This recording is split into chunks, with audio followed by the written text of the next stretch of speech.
السلام علیکم ورحمۃ اللہ وبرکاتہ۔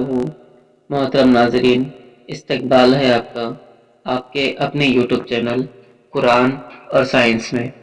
اس چینل کے ذریعے معلومات آپ کی خدمت میں قرآن اور احادیث کی روشنی میں پیش کی جائے گی۔ اس سلسلے میں ہم روزمرہ کی دعائیں، ذکر و اذکار کے متعلق معلومات حاصل کریں گے۔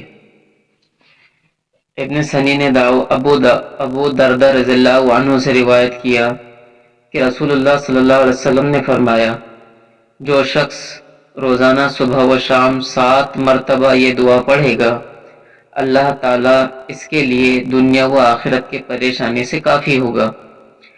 حسبی اللہ لا الہ الا ہوا علیہ توکلت وہو رب العرش العظیم۔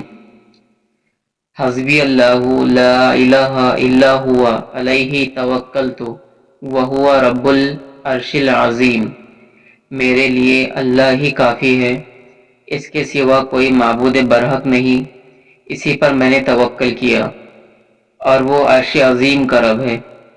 یہ ذکر مسلمان کے لیے دنیا و آخرت کی ہر پریشانی کو دفع کرنے کا اثر اور عظیم نفع رکھتا ہے۔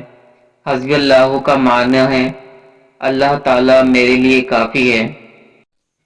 روزانہ اسی طرح اس سلسلے کو جاری رکھتے ہوئے دعائیں، ذکر و اذکار کے متعلق معلومات پیش کی جائے گی۔